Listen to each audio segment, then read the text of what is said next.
ìròyìn rèé ní ẹ̀kúnrẹ́rẹ́. Ààrẹ ilẹ̀ wa Nàìjíríà Bọ́lá Ahmed Tinubu òun ló ti fi ọwọ́ sí owó kan wípé kí wọ́n gbé jáde. Owó náà èyí tó ń lọ bíi bílíọ̀nù 10 náírà fún ìgbáradì sí àwọn àyè èyí tó ń rí sí ètò ìlera ní orílẹ̀-èdè Nàìjíríà àti àwọn àyè tó ń dẹ́kun àtànkálẹ̀ àjàkálẹ̀ àrùn káàkiri ilẹ̀ yìí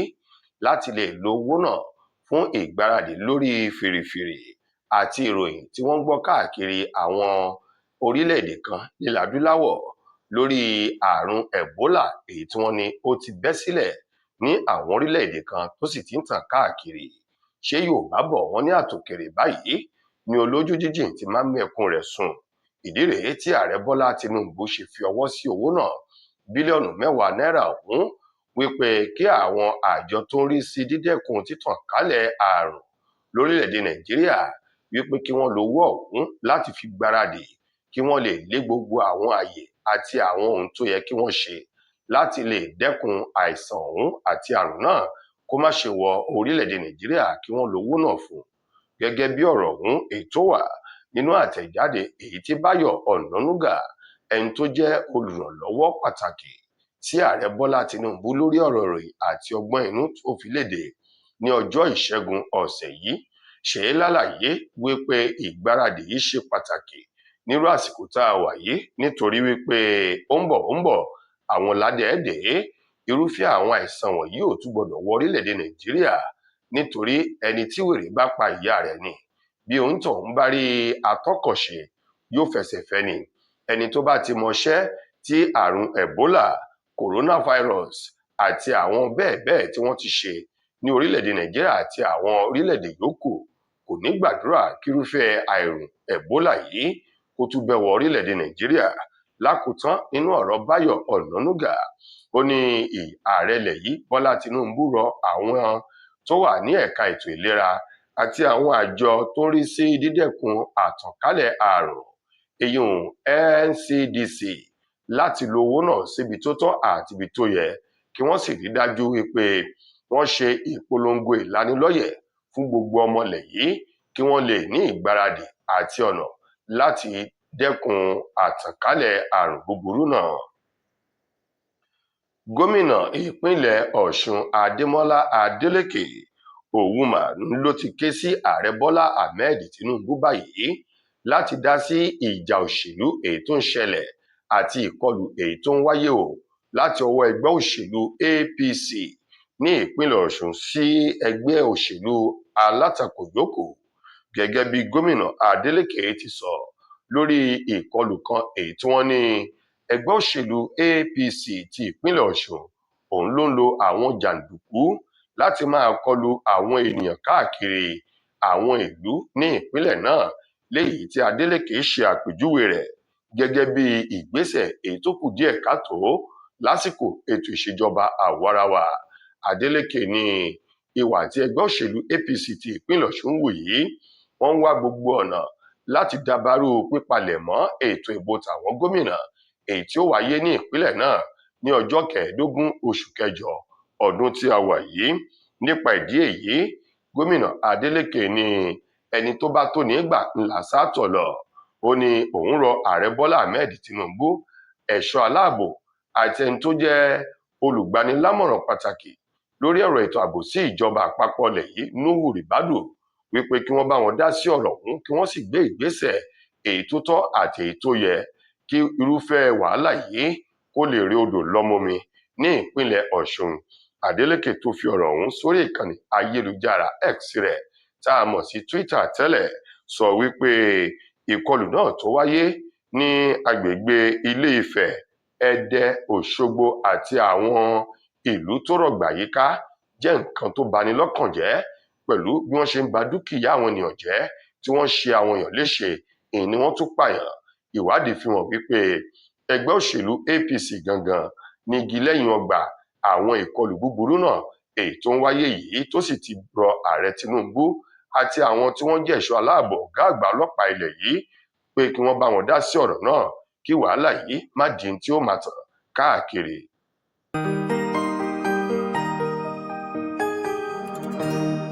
Ìròyìn Fẹ́lífẹ́lí TV àjààbálẹ̀ làwọn ìròyìn ti wà máa wò lóòrèkóòrè.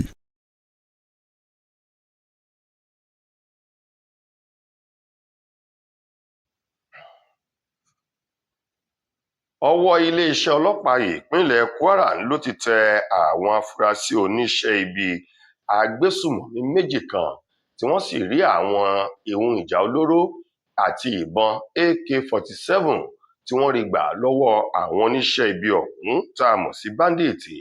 níbi ààyè tí wọ́n sá pamọ́ sí ní ìjọba ìbílẹ̀ Barutin ní ìpínlẹ̀ Kwara. Nínú ọ̀rọ̀ èyí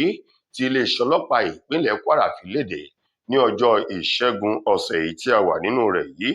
látọwọ́ ẹni tó jẹ́ alukoro fún iléeṣẹ́ ọlọ́pàá ní ìpínlẹ̀ náà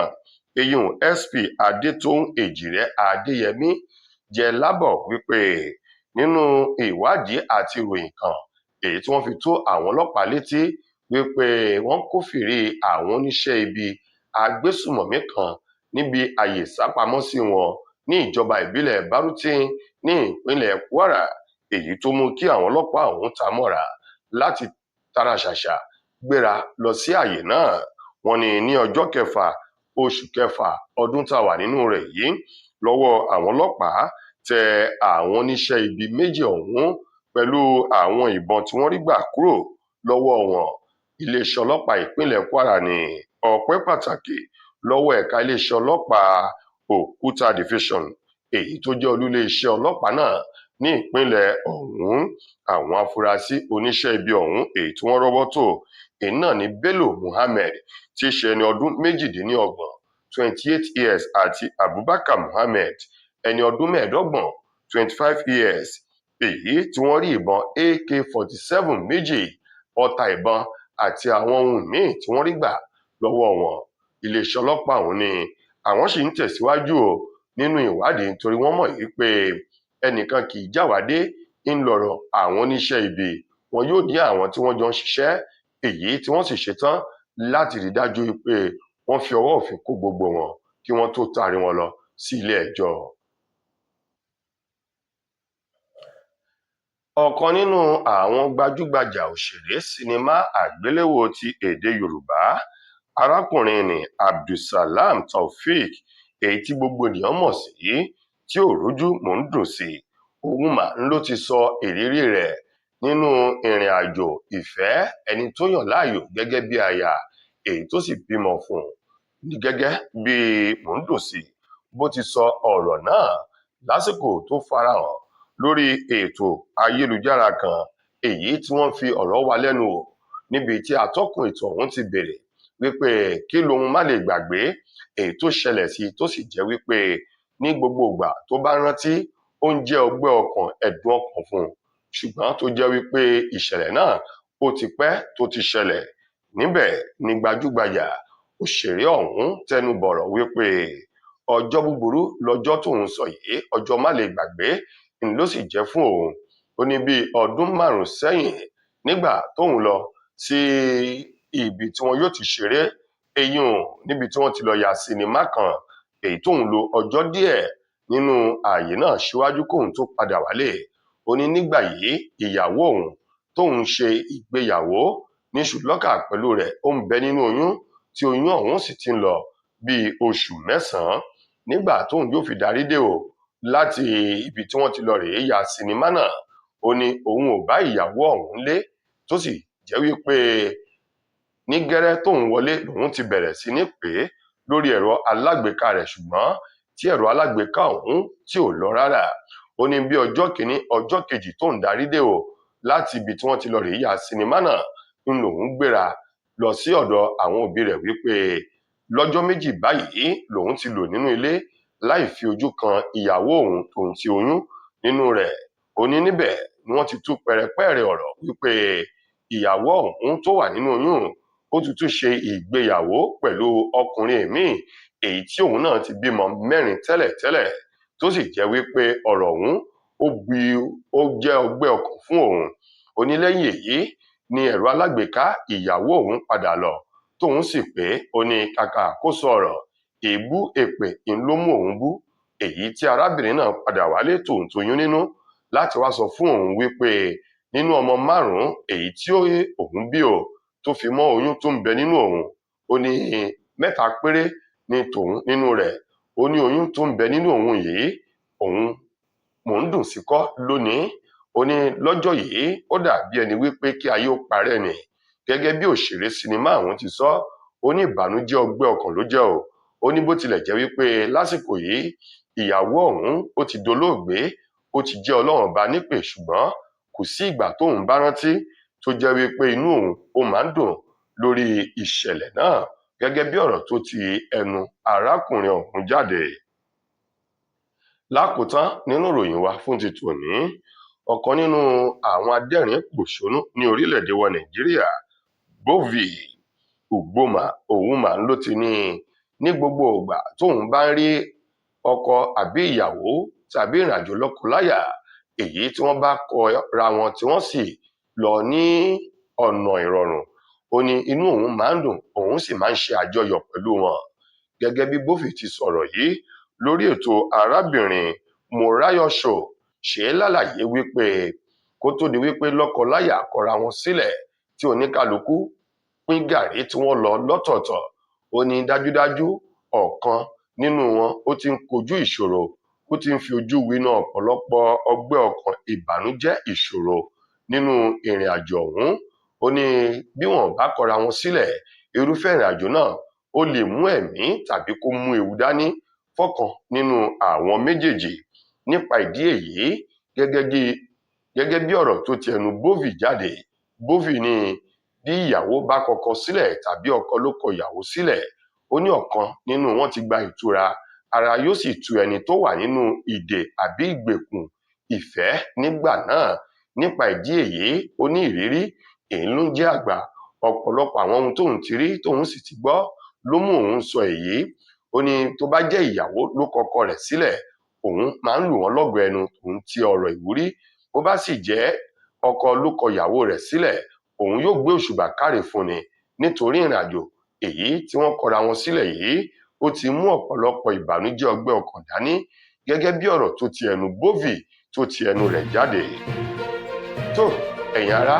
ìròyìn wa kò ní jù báyìí lọ fún ti tòní. Títí dìgbà míì tẹ́ máa láǹfààní láti gbọ́ tòun mí nílé iṣẹ́ wa. Mo gbà á ní àdúrà pé ilé ònílé wa, ọ̀nà òní náà wá. Fúnmi Adénúgà òun ló mú ìròyìn wá sí ojú wò ní. Ẹ ṣeun fún ìfẹ́ tẹ́ ẹ ní sí wa. Ire o.